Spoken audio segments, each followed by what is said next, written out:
అన్నా ఏంటమ్మా ఎందుకు ఇతను అదోలా ఉన్నాడు? అదే ఇతనికేమైంది? వీడు కూడా నీలాగా ఓ లవ్ బర్డ్ అమ్మా. ఒక అమ్మాయి మీద ప్రాణమే పెట్టుకున్నాడు. ఆ అమ్మాయి తల్లిదండ్రులకి విషయం తెలిసి రాత్రి ఇల్లు ఖాళీ చేసి వెళ్ళిపోయారు. ఎక్కడున్నారో ఎక్కడికి వెళ్ళారో తెలియదు. ఆ అమ్మాయి కోసం వీడు 2 సంవత్సరాలు వెతకం చూడంటూ లేదు. ఎక్కడా కనబడలేదు. మన సెట్లోనే ఉంటాడు. నేను ఎక్కడికి లోడెత్తుకెళ్ళినా అక్కడికెల్లా తీసుకెళ్తూ ఉంటాను. చూడమ్మా, జీవితంలో దెబ్బతిన్న వాళ్ళు, వ్యాపారంలో నష్టపోయిన వాళ్ళు జీవితంలో ఎలాగైనా మళ్ళీ నిలదొక్కుంటారు. కానీ ప్రేమలో ఓడిపోయిన వాడు క్షణక్షణం కృషిస్తూ ఇలా జీవోత్సవంలా బతకాల్సిందే. నువ్వేం దిగులు పడకమ్మా. నీ మంచి మనసుకు అంతా మంచి జరుగుతుంది. నీకో మాట చెప్తాను, వింటావా? చిన్న వయసులో నన్ను చూస్తూ అందరూ పారిపోయేవారు. నాతో కలిసేవాళ్ళు కాదు. పెద్దయ్యాక నాకు ఒక్కడు కూడా పని ఇవ్వలేదు.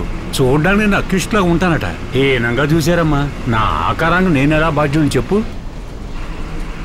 నువ్వు ఒక్కదానివేనమ్మా మనసారా నన్ను అన్నా అన్నా అని పిలిచింది. వినటానికి ఎంత ఆనందంగా ఉందో మాటల్లో చెప్పలేను.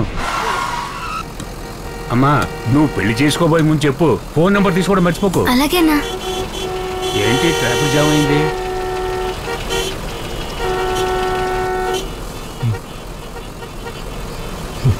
అమ్మా, అతను కన్యాకుమారిలో ఎక్కడున్నాడో చెప్పు. అక్కడే దించేస్తారు. తెలీదన్నా. తెలీదా? ఫోన్ నెంబర్ ఉందా? ఏదైనా అడ్రస్ ఉందా? కనీసం ఫోటో అయినా ఉందా? మరి ఇంకేముంది దగ్గర? ఇదిగో ఇది ఉంది. ఇది ఏదో చొక్కా ముక్కలా ఉందే. అతని చినిగిన చొక్కాలోంచి నాకు దొరికిన ముక్క. దీన్ని నమ్ముకోనమ్మా ఇంత దూరం వచ్చావు? ఈ చొక్కా ముక్కతో అతను కనిపెట్టాలనుకుంటున్నావా? ఎంత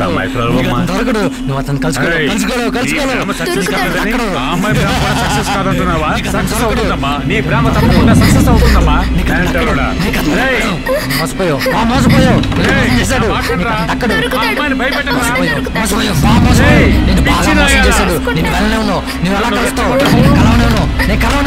చెప్తే వెళ్ళండి.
చెట్లని కొట్టేసి బళ్ళు తగలబెడుతున్నారు.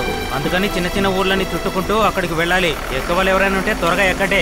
టైం ఎంతసేపు అవుతుందని మేము చెప్పలేము. ఎక్కవాళ్ళు ఎవరైనా ఉంటే త్వరగా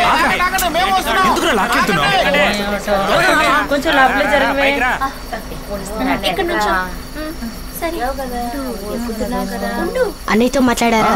అన్నయ్యతో చెప్పేశాను. ఆయన మెయిన్ రోడ్కి వచ్చేస్తాను చెప్పారు.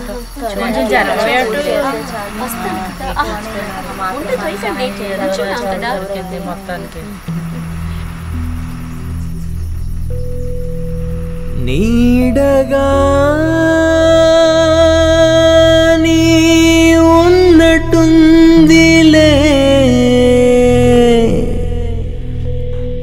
నీవేమీ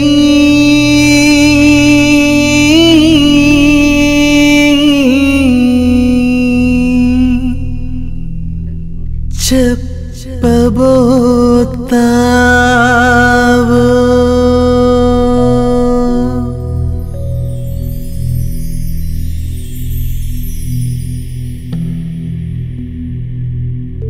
అది పారేసుకున్నాను ఇది పారేసుకున్నానని వచ్చి ఉరుములు మిరుపులోని కథలు చెప్పావో కావేరితోనే తగలబెట్టిస్తా.